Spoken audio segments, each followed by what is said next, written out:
আসসালামু আলাইকুম। আজকে থার্ড ইয়ারের লিনিয়ার প্রোগ্রামিং সাবজেক্টের যে সাজেশন আছে এটা নিয়ে আলোচনা করব। এখানে চ্যাপ্টার 1 থেকে আছে প্রমাণ করো যে x ইকুয়াল সেকেন্ড ব্র্যাকেট এখানে দেওয়া আছে xy y square less than equal to x সেটটি একটি উত্তল সেট। এটা আমাদের প্রমাণ করতে হবে। এটা হচ্ছে এক্সাম্পল 12 এর 1। প্রমাণ করো যে সসীম সংখ্যক উত্তল সেটের সেট একটি উত্তল সেট। এটা হচ্ছে থিওরি 3। দেখাও যে r⁴n এর উপসেট S একটি উত্তল সেট হবে যদি এবং কেবলমাত্র যদি যে কোনো সসীম সংখ্যক বিন্দুর প্রত্যেকটি উত্তল সমাবেশ S সেটে থাকে। এটা হচ্ছে থিওরি 9। যদি S এবং T যে কোনো দুটি Rn জগৎ উত্তল সেট হয় এবং আলফা ও বিটা দুটি স্কেলার হয় তবে দেখাও যে আলফা S প্লাস বিটাটি একটি উত্তল সেট হবে। এটা হচ্ছে থিওরি 5। দেখা হচ্ছে একটি সেট S সাবসেট Rn এর সসীম সংখ্যক বিন্দুর উত্তল সমাবেশ সমূহের সেট একটি উত্তল সেট। এটা হচ্ছে থিওরি 8। S ইকুয়াল এখানে t1 t2 দেওয়া আছে, t1 square plus t2 square greater than equal 4 subset R square এর উত্তলতা পরীক্ষা করে। এটা হচ্ছে 12 এর 2। এখানেও একটা সেট দেওয়া আছে, এটারও সাবসেট R স্কয়ার দেওয়া আছে, এর উত্তলতা পরীক্ষা করো। এটা হচ্ছে এক্সাম্পল 23 এর 1।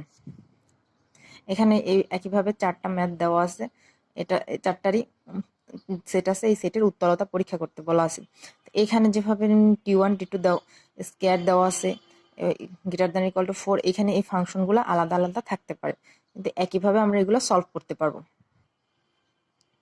এরপর আছে চ্যাপ্টার 2। নিচে প্রদত্ত এলপিপিটিকে আদর্শ আকারে রূপান্তর করো।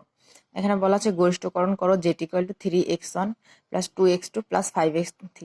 আর এখানে শর্তসমূহ দেওয়া আছে। প্রথম শর্তে 2x1 minus 3x2 less than equal to 3x1 plus 2x2 plus 3x3 greater than equal to 5, 3x1 plus 2x3 less than equal to.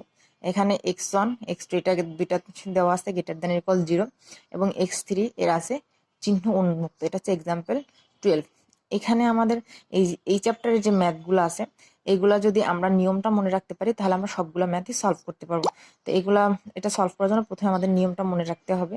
আর এটার জন্য আমার চ্যানেলে ছোট একটা ভিডিও দেওয়া আছে, ওটা চাইলে দেখতে পারেন। নিম্নের লিনিয়ার প্রোগ্রামিং সমস্যাটিকে ক্যানোনিক্যাল আকারে প্রকাশ করো। এখানে সর্বনিম্নকরণ বলা আছে z equal minus 3x1 plus 4x2 minus 2x3 plus 5x4।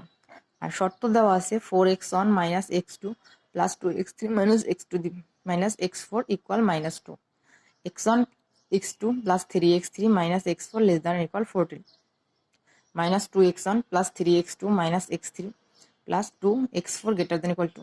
আর এখানে বলা আছে x1 x2 greater than equal 0, x3 less than equal 0 আর x4 বাধাহীন। এটা হচ্ছে এক্সাম্পল 5। নিম্নের লিনিয়ার প্রোগ্রামিং সমস্যাটিকে আদর্শ আকারে প্রকাশ করো। গরিষ্ঠকরণ করো z equal minus 3x1 minus 2x2। আর শর্ত দেওয়া আছে x1 plus x2 greater than equal to 1, x1 plus x2 less than equal 7, x1 plus 2x3 less than equal 3, x2 less than equal 3। এখানে x1 x2 greater than equal 0। এটা হচ্ছে example 7। একটি linear programming সমস্যার আদর্শ আকারে বৈশিষ্ট্য লেখো। এটা হচ্ছে আর্টিকেল 2.5। এখান থেকে আমাদের এই 3টা ম্যাথ সলভ করলে আমরা 3টা ম্যাথ যদি বুঝে সলভ করতে পারি তাহলে যে কোনো ম্যাথ সলভ করতে পারবো। এরপর আছে চ্যাপ্টার 4। একজন কৃষক এ ও বি দুই ধরনের ধান চাষ করেন। তিনি বীজের জন্য 10,000 টাকা বিনিয়োগ করতে পারেন। প্রতি ডেসিমেল জমির জন্য 2 কেজি ও 3 কেজি বীজ লাগে। বাজারে 300 কেজি বীজ রয়েছে।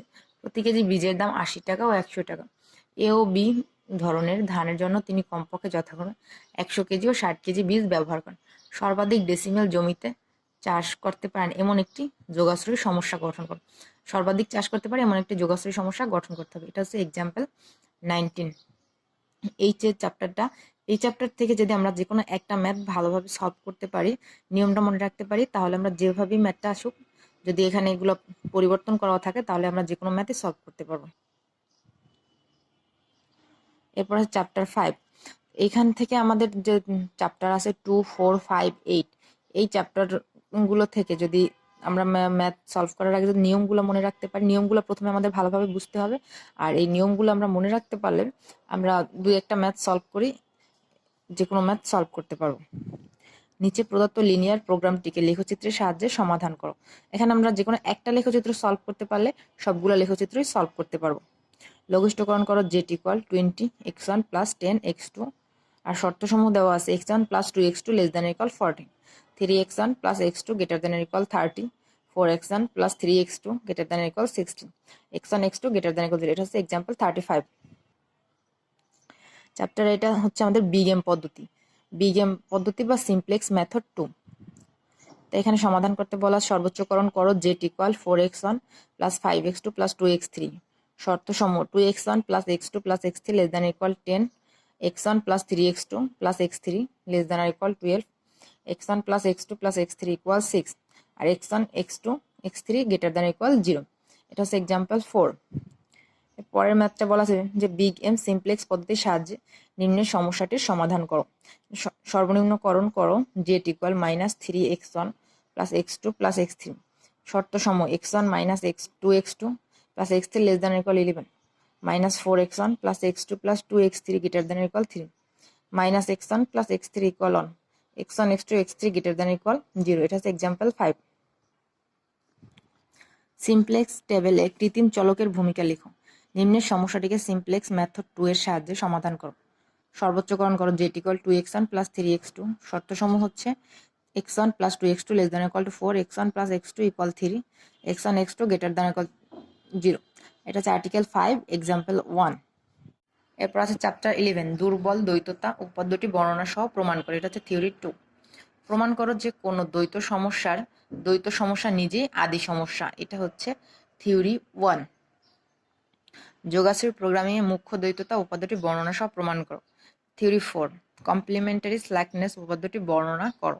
থিওরি 8 আর ইহার সাহায্যে নিম্নের সমস্যাটি সমাধান করো। সর্বনিম্নকরণ করো jet equal 2x1 plus 3x2 plus x3, শর্তসমূহ 4x1 plus x2 plus 6x3 greater than equal to 8, 3x1 plus 7x2 plus 2x3 greater than equal 5, x1 x2 x3 তিনটাই হচ্ছে আমাদের গ্রেটার দ্যান ইকুয়াল 0। এটা হচ্ছে এক্সাম্পল 8। কমপ্লিমেন্টারি স্ল্যাকনেস উপপাদ্যের সাহায্যে বর্ণনা করো। এখানে হচ্ছে বর্ণনা ও প্রমাণ করো। উপপাদ্যের সাহায্যে সমাধান করো। এটাও যে নিয়মে এটাও একই নিয়মে। সর্বনিম্নকরণ করো jet equal 2x1 plus 3x2 plus x3, শর্তসমূহ হচ্ছে 4x1 plus x2 plus 6x3 greater than equal 8, 3x1 plus 7x2 plus 2x3 greater than equal 5, x1 x2 x3 greater than equal to 0। এটা হচ্ছে এক্সাম্পল 24। এরপর আছে chapter 13 নিচের প্রদত্ত linear সমস্যাটির সংবেদনশীলতা বিশ্লেষণের মাধ্যমে সমাধান করো। গরিষ্ঠকরণ করো jet equal 5x1 plus 12x2 plus 4x3, শর্তসমূহ হচ্ছে x1 plus 2x2 plus x3 greater than equal 5, 2x1 minus x2 plus 3x3 equal 2, x1 x2 x3 greater than equal to 0। উক্ত সমস্যায় প্রয়োজনীয় ভেক্টর হচ্ছে আমাদের 5 2 হতে 3 9 তে পরিবর্তনের ফলে চরম অনুকূল সমাধানের উপর এর প্রভাব বর্ণনা করো। এখানে আমাদের এই শর্তগুলো পরিবর্তন করা থাকতে পারে, আর এই যে ভেক্টর দেওয়া আছে প্রয়োজনীয় ভেক্টর, এই প্রয়োজনীয় ভেক্টরটা আমাদের পরিবর্তন করা থাকতে পারে। এটা হচ্ছে এক্সাম্পল 17। নিম্নে প্রদত্ত যোগাশ্রয় প্রোগ্রামিং সমস্যাটি সর্বোচ্চকরণ করো। জেট ইকুয়াল দেওয়া আছে 3x1 প্লাস 5x2, আর শর্ত সমূহ x1 plus x2 less than equal to 1, 2x1 plus 3x2 less than equal to 1, x1 x2 c1 c2 তে পরিবর্তনের আলোচনা করো যার জন্য অনুকূল সমাধান পরিবর্তন হয় না। এটা হচ্ছে এক্সাম্পল 3। নিম্নের যোগাশ্রয় প্রোগ্রামিং সমস্যার সমাধান করো। এখানে বলা আছে সর্বোচ্চকরণ করো jet equal 3x1 plus 5x2, আর শর্তসমূহ দেওয়া আছে x1 plus x2 less than equal to 1, 2x2 plus 3x2 less than equal to 1, x1 x2 greater than equal to 0। এখানে প্রয়োজনীয় ভেক্টর দেওয়া আছে 5 2 থেকে 7 2 তে চরম সমাধানের জন্য তার প্রভাব আলোচনা করে। এটা হচ্ছে এক্সাম্পল 20। এখানে আমাদের যেমন এই ম্যাথটার প্রথম অংশটুকু দেওয়া থাকতে পারে, আবার আগের ম্যাথগুলোর দ্বিতীয় অংশটুকুও দেওয়া থাকতে পারে। এরপর চ্যাপ্টার 14 পরিবহন সমস্যার সংজ্ঞা দাও। ভোগেল আসন্নিকরণ পদ্ধতি ব্যাখ্যা করে। এটাকে আছে আর্টিকেল 14.9 এর ভি 5 নাম্বার আর কি। ভোগেলস অ্যাপ্রক্সিমেশন পদ্ধতিতে নিম্নের পরিবহন সমস্যাটির ইনিশিয়াল বেসিক ফেজিবল সমাধান নির্ণয় করো এবং সর্বনিম্ন খরচটি বের করো। এখান থেকে আমাদের সর্বনিম্ন খরচ, এইদিকে আছে ডেস্টিনেশন গন্তব্য আমাদের যেদিকে যাচ্ছে সাপ্লাইগুলা, আর এদিকে আছে অরিজিন উৎস সমূহ যেখান থেকে আসতেছে, এখানে আছে ডিমান্ড, আর এখানে হচ্ছে সাপ্লাই। এটা আমাদের এখান থেকে সর্বনিম্ন খরচ বের করতে পারে। Example 17। North West corner rule পদ্ধতিতে ইনিশিয়াল বেসিক ফেজিবল সলিউশন বের করার ধাপগুলো লেখো। এটা হচ্ছে আর্টিকেল 14.9 আই নাম্বার ম্যাথ। এখানে যে এই যে 2 নম্বরে যে ম্যাথটা আছে আমাদের, এখান থেকে আমরা একটা ম্যাথ সলভ করতে পারলে ভালোভাবে সবগুলো ম্যাথই সলভ করতে পারবো।